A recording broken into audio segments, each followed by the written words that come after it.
For those of you who haven't heard of Nikki Ivey, she's been blowing up on LinkedIn recently with some amazing content, talking about anything from sales and working with SDR defenders, which is something I definitely want to hear more about, to selling software, selling insurance, and then even talking about just like how to better your personal self-growth and state of mind. So super excited to talk to you about selling with empathy. Before we get started, maybe just like a quick 30-second bio, give people some background on your sales background. Okay, sweet. So rapid fire. I have been in sales for more than 10 years. I got my start selling cars. I walked onto a car lot with a friend of mine, heckled the salesman because he was a little schmoozy for me, and that guy's boss offered me a job. So then I was like, maybe there's something to this whole talking to people thing, and made the transition from selling cars, aka retail, into B2B sales in about 2014 or 15. And that is when I responded to a cattle call interview. They used to do a lot of these in B2B sales in Austin, where it's like, let's get a room full of young folks who don't know what they're doing with their lives and see if they could be salespeople. Anyway, that ended up leading me to meeting and interviewing with Scott Leese, who hired me and taught me a great deal in a very short amount of time there at Outbound Engine. I did go on to work for him another time. And in between that, or I guess including that, I got to sort of reinforce this idea that I learned that first day on that car lot, right? Which was the importance of really what we're going to be talking about here today, which is empathy. The importance of making a connection that is genuine, listening and understanding how to meet people where they are in terms of what they need versus just slapping them across the face with your agenda. And so, yeah, that's kind of how we got here. And then the fun stuff, right? The really fun stuff more recently with SDR Defenders and my Bravado group, BDR Breakthrough, has been just taking stock of some of the things that I learned and experienced in sales roles and identifying some places in the culture that have been broken, and trying to figure out, okay, how do we take this empathy, this listening, this care that we're applying, or in theory applying to our customers, and how do we make sure we're applying it to ourselves, our teammates, and the folks we lead as salespeople. And within that, I built some relationships that led to my most recent opportunity at a company called M-Train, which is an AI-powered workplace culture platform that basically helps folks, who want to go beyond checking a box when it comes to inclusion, harassment, diversity, and respect on their sales floors, and start to meaningfully build culture. So that's all the things that I'm up to right now. And all of them have a little bit to do with selling with empathy. Awesome. No, that's a great background. And I think that a big area in which we have this opportunity as salespeople, right? And this is something I see with Bravado and Sahil is like, we're trying to change the culture, change the stereotype, right? And a lot of the time SDRs specifically are these kids right out of college. They're treated as this entry-level sales role, and they have an idea in their head as to like what that role is and what they're getting into. But in reality, we have this opportunity to shift that mold and change the way they think about it as they go in, to have it really focus on caring more about prospects and not being that traditional car salesman, like the guy that was being too schmoozy for you, right? Mm-hmm. And so I'm wondering, like, what do you think is where's the core value come from, like with specifically empathy in outreach? Like, why is it so important that an SDR has more empathy? I think it's super important in two dimensions. The number one is the business dimension, right? It simply is more effective to use empathy in your selling, because increasingly, especially with the current, social climate, folks just don't have the stomach for the tolerance for BS. They don't want to work with people who see them and treat them as a commission check. And so, number one, if you want to succeed, you've got to start actively caring about the folks in the industry into which you are selling. If you cannot do that, if it's just not a part of who you are, then, the sales culture and the sales profession of tomorrow is likely not for you. So that's the first reason. The second reason is it just feels better, right? What we do a lot of the time, and some of the things that I was actually coached to do in some of the less effective sales cultures that I've worked in, are this idea of, don't think, just dial, or, leave your feelings. Feelings don't belong in this building, like stuff like that. And if you take that advice, and I did for a long time, then you might be, best case scenario is you're a person who's collected a bunch of commission checks and also collected a bunch of really toxic habits and really toxic ways of thinking about and treating yourself. So for the health of your pipeline and your career and the health of your own mind, body, and spirit, empathy has to be, I believe, at the core of how you approach, even just your day to day. Totally agree. And I think that's something that salespeople struggle with, is they have to balance those two things so much more than a lot of other roles do. And like every role has to deal with this, right? Of like the personal balance of like your emotions and how you're feeling versus your career and your numbers and your KPIs. But for sales, it's amplified. It's like there's this incredible stress on your pipeline and hitting numbers. So you start to think about just close it. But you also have to think about yourself and how you can maintain that energy in a sustainable way. That's right. So when it comes to the top of the funnel, right? Like, 'cause that's where it all starts. It starts with, who are you reaching out to? Who actually gets value from what you do, right? And so how are we able to make sure that we're actually reaching out to people that are gonna resonate or get value from what we're trying to pitch them, that we're selling them? I think what I would first do, and this is not something that I really learned or started to apply until a little more recently in my career, but I think it's really important, especially for new salespeople. Before we even get into all of that, vet the company that you're working for and the product, and make sure that it's a customer base that you can care about, right? That you can be interested in what their day-to-day is like. I subscribed for all too long to this idea that, the great salespeople, the greatest salespeople can sell anything. And well, maybe that's true. I don't know that they can sell anything and be happy. I don't know that they can sell anything and be fulfilled. So I think for me and for a lot of folks, what might stand in the way before you even get to, how do I reach people, is you just picked a vertical or an industry that you can identify with. You can, and you could push yourself to do that. Or you could say, it doesn't matter, I'm just here to collect a paycheck. But again, then we come to that same dead end where, you're not fulfilling yourself. So first, find something you really care about to sell. I treated that for far too long as a luxury that, only the lucky get. But really it comes down to, like I said, caring enough about yourself, having enough confidence to say, hey, I have the right, it's okay for me to be selective about where I go. And I understand that sometimes you got to do what you got to do. I have had to do what I had to do and just take a role. But think a little more deeply about that if you can. And then once you've done that, then it won't be a chore to do that next step, or the step that you're talking about, which is this top of funnel stuff.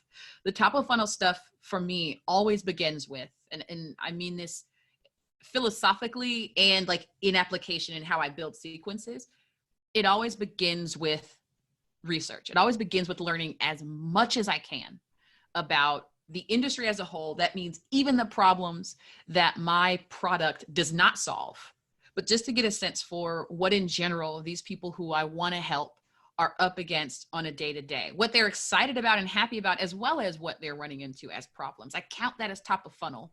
And I feel like sometimes people skip that step and go straight to what are the activities? And those are important, but you got to get to know folks. And it helps if the industry that you're selling into, those people are active and visible on LinkedIn. But I understand that's not always the case. So one thing I like to remind people of when it comes to that top of funnel research, getting to know your ICP step is, outside of LinkedIn, trying to understand what are the communities that professionals in this industry you want to be a part of and sell into. What are the communities that they're already existing in, right? Like, is there a blog that a lot of them follow, or a newsletter you can subscribe to? Is there a Facebook group? Is there a Bravado group, right? Where are these communities, and how can you just take 2 weeks, as long as you have, right, 2 weeks, a month, whatever it is, to just be a fly on the wall in their environments and soak up as much as you can. That way, when you start to do that next step in the outreach that is top of funnel, which is connecting with those folks, for me anyway, right, as I set up my sequences, which is connecting with folks on social, on LinkedIn, or following their Twitter, you can do so in a more genuine way, in a more empathetic way, because you've cared enough to make yourself aware of what's really going on there. And people feel that. They recognize that. I love that. I love that so much. Like this is something that's been a trend where first of all, I mean, I feel so fortunate to have the opportunity to speak with you and Sam Nelson and James Bodden and all these heroes of mine that I'm now having this opportunity to interview. But like one of the things that I've noticed as a common trend is this idea of like personalization is not all about the individual contacts. It's about personalization. It's about understanding the role, about understanding what these people, as like I sell to marketers, what does a digital marketer go through versus what does a brand manager go through versus what does a CMO go through, not what does Greg go through versus what does Jenny go through.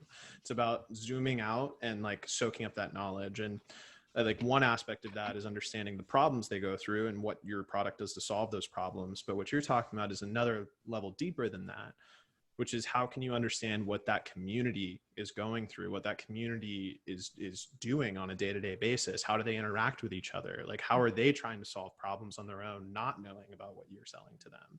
Yeah. And like, that's incredible. So with it sounds like some of the main resources you're using are social media, following like Twitter accounts or Bravado groups and LinkedIn. Is there anything outside of social that also helps with the kind of that sponge and the kind of soaking in that knowledge? Yes. And now it was a little bit different pre-COVID, right? When I would look at events as a way to try and understand my ICP. And actually, now that things have gone virtual, it's folks like salespeople have a lot more access to be flies on the wall at these trade events and industry events, right? And to do so kind of anonymously. So if I'm selling to marketers and there's 20 virtual events this week, right, that marketers are attending that are telling them how to solve for XYZ, I can just register. Typically they're free, and just watch the stinking webinar, listen to the speakers that these folks in this industry already respect and look up to, and let that sink in. And so that's not necessarily on LinkedIn. It's not necessarily on Twitter. That might be where you find the link to go to the thing. But the thing itself is very different because you're alongside them trying to learn. And so that's sort of a more recent lever that folks can pull top of funnel to be able to try and understand the folks that they're selling into. And I have found that super helpful. And these can be formal or informal events, right?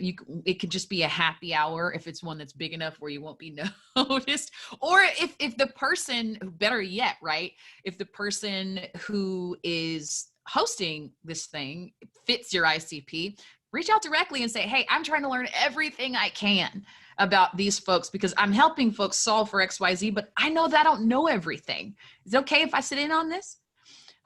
So things like that are listening to podcasts, having a podcast, inviting them on your podcast, which is a method called content-based networking that I learned at Sweetfish Media. Shout out to James Carberry and Logan Lyles. But anyway, so there are a lot more now, certainly than when I started. Different levers to pull and opportunities for folks. I'm talking, primarily about SDRs, but really at any level of an organization, if you're trying to understand those folks so that your messaging, which is the next step, right? So that your messaging then rings true with these folks. Definitely. And that's what I want to tie that together in a second, but I just want to kind of reiterate exactly what you were saying. Like I see Dave Gerhardt talk about this all the time too, is like, you want to learn more and engage more with the market you're marketing or selling to, like start a podcast, start publishing more content, interview these people, talk to these people. I've even started to see a trend where people are having text interviews where it's like, hey, if I text you 5 questions, will you answer them real quick so I can write an article? Like people are engaging with it. And this is something I found, like I come from the photography and film community, and Instagram, before it got oversaturated more recently, it was a very open community where you could reach out to someone with 150, 200,000 followers, and they would always be so receptive to like, hey, here's a few tips on how you could edit that image better, or hey, let's hop on a call sometime, I'd love to meet you. Like that's how they got to be these million follower type people, is they engage with their community and they respond. And I think there's a lot of fear from people on LinkedIn, especially, is like all these kids that are like just brand new to their careers, kind of like I was a couple years ago, that like are hesitant about posting or reaching out. And to everyone listening that's like that, like don't be afraid to post questions. Don't be afraid to reach out to these people, because they oftentimes are receptive. That tangent aside, you take all that information, right? Now you've been the sponge, you've soaked it all in. How do you then tie that into your outreach? Like how do you, is it something where it affects your messaging on like a automated level for like sequencing? Is it something where you reach out directly to the person that you saw that attended that virtual event? How do you go about tying all this info that you've pulled in into that outreach to those prospects? So there are many different ways, and yes, it is built into my sequences. So we're at week 2 or 3, and I've attended all the webinars. I have, been using this wonderful feature on LinkedIn, which is the search content feature, right? Like I'm searching, like I said, for the example of marketing, I'm searching hashtag marketing, and I've been, just taking note of who the people are leading conversation in that space, what they're talking about. And so now I jive that with my, my MQLs, or I jive that with whatever my target list is. And I make sure that step 1 in my sequence is the research on those at the individual level now, right? And so something like, I take this lead or this contact, I hold myself to 5 minutes, and I look for a podcast appearance. It's way easier if it's a blog. They go a little deeper in podcasts. A lot of time you can get a better sense for their personality, but a blog, you can copy and paste something that they've said. And I find that piece that I'm going to personalize to, right? So what have they said that engaged me? It has to be, for me, it has to be real. Now, some folks, that takes a little bit too much time, or they want to just get to the stuff. But for me, like, let's say I'm prospecting you. You made a post last week that was about empathy. I'll reach out to you in that first step. So the research to find that post, this is all on day 1. Step 2, day 1, I hit you up on LinkedIn with a connection request. Hey, Ricky Dash, you said XYZ, and it really resonated with me. And then the next line is, again, I'm, trying to learn everything that I can about this space, and you're somebody I really want to learn from. Let's connect. That's it. And that's the formula that you can have live in your whatever your outreach platform is that you're using. And you can just copy and paste that, make it really quick, and then just plug in whatever the quote was or whatever it is that you're using to personalize. And that's it, right? And you're doing that for everybody that's on your list that you're reaching out to that day. And then the third step, which some folks will do on that same day or the next day, is an email that is a bit more broad, still only about 3 to 5 sentences, still mentions something in this person's content that resonated with you. And if you can't find something from their content because they're not active, then something that their company did or said that resonated with you. And then hook it to but more importantly, this is all Beck Holland, flip the script type stuff. So see that if you're looking for where the groundwork theory for all this came from. But anyway, so you hook it to that and then ask for the conversation on the first day. You got to go for it. Shooter's got to shoot, you feel me? And so, and so then the rest of the sequence, just takes them through that same journey, but uses a bunch of different channels to do so. But it's all centered around them. It's all centered around something that they're saying and they're doing, or that their company is saying or doing, that makes you believe that it makes sense for you guys to have a conversation. It makes you really believe that. Not just, you're on my list, we got to talk. Not just, you downloaded my ebook, we got to talk. No. Something in the ethos and the values of you aligns with the ethos and the values and the problems that I'm solving for. And that's why we're here. That for me is how you nail top of funnel in a way that enables and facilitates everything that comes after, to include the close, to include, the customer journey while they're with your company. So it sounds like, let's focus on that first touch. And then I have a few questions about the rest. Mm-hmm. And so the first touch, it sounds like it's more about just pure curiosity. It's not so much about, hey, I saw you did this and I can solve it. It's about, hey, I saw you did this, I'd love to learn more. So like, just to kind of sum that up, it's about that empathizing through curiosity rather than through a pitch of some sort. That's right. Cool. And then for the steps after that, once you do this follow-up, there's this balance that we make, right, with tools like Outreach and SalesLoft, of like automation and how do we stay efficient and streamlined versus how do we still make sure that we're empathizing, right? And I think that's where empathizing from that persona level becomes really helpful, is because then instead of it just necessarily being about that contact or company, it can be about that role or what that person might be going through, and it's like an educated guess. So how do you balance that, the like automation versus personalization? Like how do you tell when a contact is worth just doing it manual every time and going deeper, or is it generally that blend? Like, just, I know that's I'm all over the place with that question. No. I smiled because you tapped into something that I'm actually doing right now. So I do think that there's room in most types of sale, right? At least SMB on up into enterprise and even commercial. There's room for some bit of ABM to be built into what you're doing.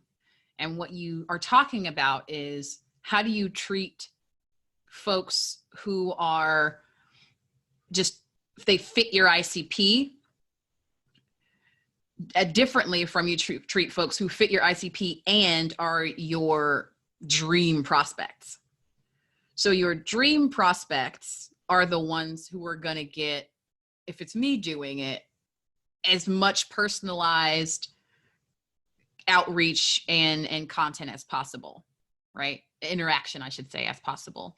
And then the folks who are your ICP, that's where that blend comes in. So for instance, right now, the sequence that I've built that I'm using is, the sequence prompts me to do these activities, but, and there is a framework template built in there, but at no point does the template get automatically sent out. At no point does that happen from me. And it's just, I think that's a matter of personal preference a lot of the time. And it has a lot to do with the fact that I'm working with companies, sometimes 10,000 or more employees.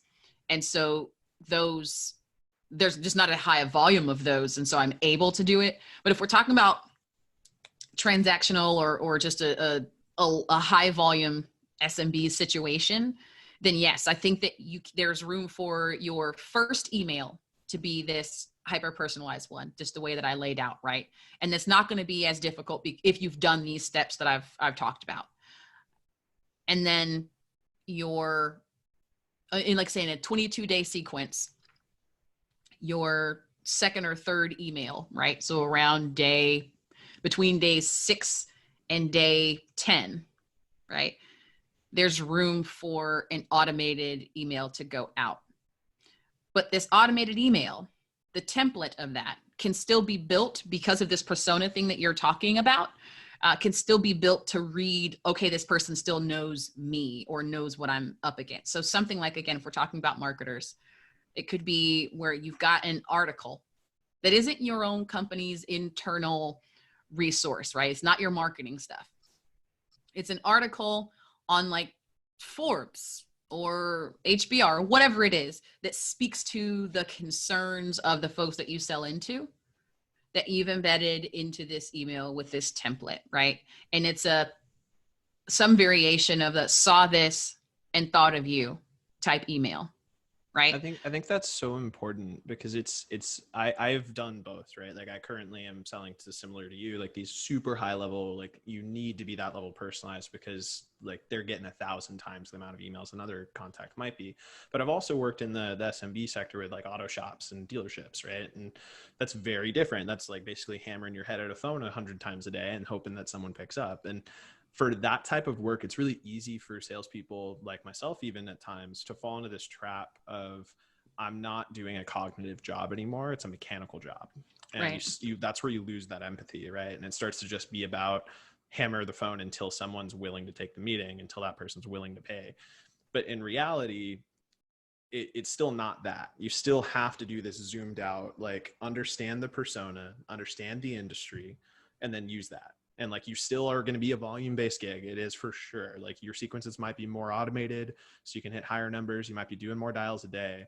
But if you have that knowledge, if you've done that research on the persona and the industry, when they pick up the phone, you're able to have a better conversation. You're able to have each conversation have a better chance at leading to a meeting because you're reaching out to the right people and you're still giving them better messaging. So even in the SMB, there's things you can do to be personalized. And I think that's important for people to understand.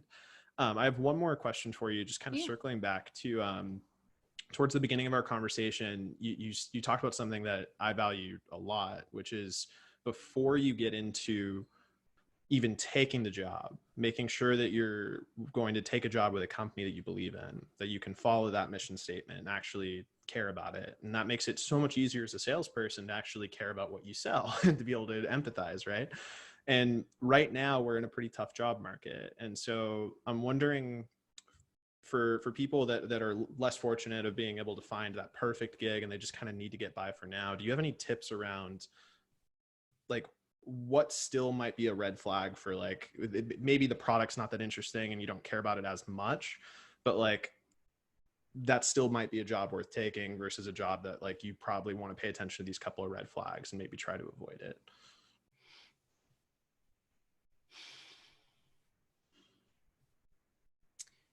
I think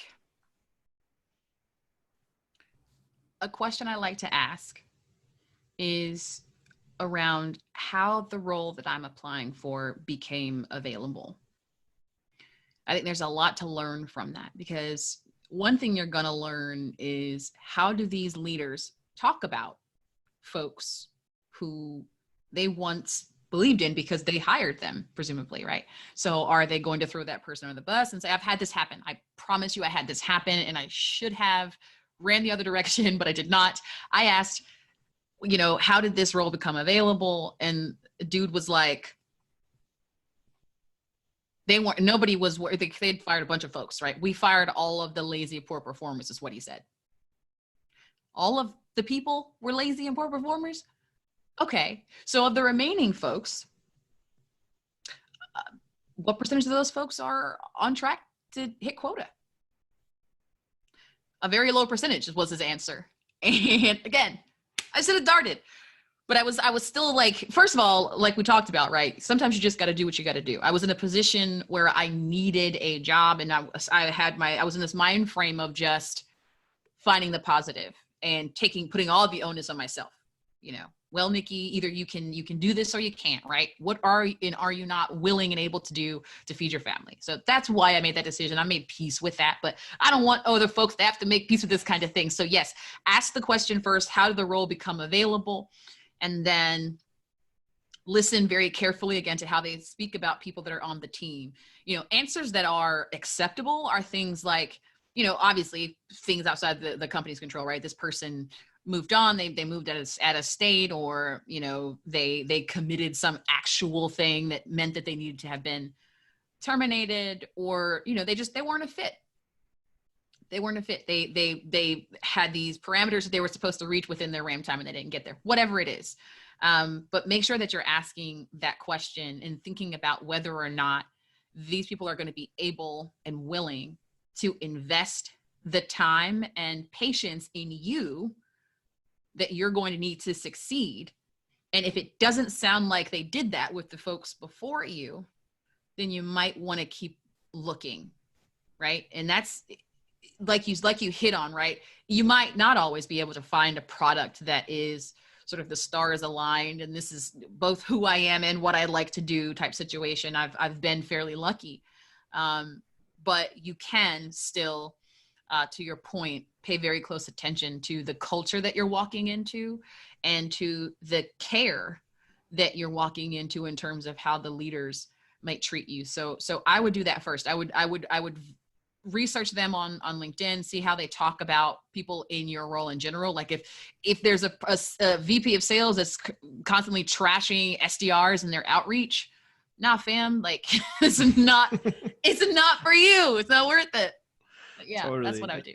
No, that's awesome. And I think that's probably one of the most valuable things to come out of this conversation, because I think that it's really tricky for people to know how to go into a recruiting situation. I found that even some great salespeople are horrible at selling themselves for some reason. Mm-hmm. And one of the things that I found when I first got out of college was that asking questions in an interview, making sure that it's not just you answering a bunch of stuff. Like you need to be trying to prospect them a little bit and be like, is this the right role for me? And having questions in your back pocket that you're just ready to ask every time, because you know you're going to care about that. Super important. And a lot of people struggle with it. So that piece right there, run it back, rewind this video, listen to that again, because that's a question you want in your notebook when you go into an interview. I would be remiss if I didn't say this one more question. So SDR Defenders put out a document that was, questions every SDR should ask in an interview. And one of the call outs of that document was, we didn't ask anything about who owns culture at this organization, whose responsibility is it to build a diverse team and an inclusive and culture where folks can get a sense of belonging. And I don't know why any of the other defenders didn't include this. Maybe it's a blind spot, but for me, I intentionally did not include that because I hadn't been asking that question in interviews, because I was afraid to ask that question in interviews, because I thought it would reflect poorly on me and make me look like a troublemaker. And what if I wasn't worth that trouble? And so I would tell folks interviewing now to not do that. You matter, culture matters, and how folks answer that question, particularly the who owns culture here, the answer should be everyone, every leader and everybody who participates in the culture. And then the next steps are, what are you guys doing to make that real? But if you're not asking that question, then it may be an uphill battle when you do run into the culture issues. Who to go to, or knowing what your recourse is, or knowing, is this a me thing, or is this just like everybody is cool with this? Like to all of those things can really significantly impact your career. Again, your sense of belonging, and respect at an organization. And even the most talented people, even the most determined people, get tripped up by that, and you don't deserve it. So care enough about yourself, have enough confidence and belief in yourself to be asking those questions and hold folks accountable. I love it. No, that's great. Seriously, I know a lot of people are out there interviewing right now and trying to find their next gig. So like this last 3 or 4 minutes that we have in this call, like please run that back, take notes. That is going to be very, very valuable for you finding the right role, not just a role, but the right role for you. Nikki, this has been amazing. I just want to give you an opportunity as we wrap up here to give a quick plug. What are you working on? Where can people find you? I know I love your content, and I'm sure other people will get a lot out of it too. So where do people find more from Nikki Ivey? I'm all over these internet streets. Okay, so we'll start with Twitter and Instagram at No Nikki Ivey. That's KNOW Nikki Ivey, not no as in rejection. And what you can expect on Twitter is a little more casual and, dare I say, opinionated version of me. I go a little bit deeper on some of these culture things and talk about how, like, the backdrop on which they happen in society at large. Instagram is a lot of inspirational things, some sales things, and of course, culture items as well. My LinkedIn is a combination of those things, but with a much stronger focus on sales and workplace culture. And SDR Defenders.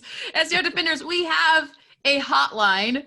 So, and this just got launched last week. So, if you do have questions, you're an SDR, you're an SDR leader, you're a VP of sales, you're a CRO, whomever, you have questions about how to be a good SDR, how to, or a successful SDR, that is, how to support successful sales development functions at your place, or you just want to give me your best margarita recipe, whatever it is, you call and leave a message at 888-563-SDRD.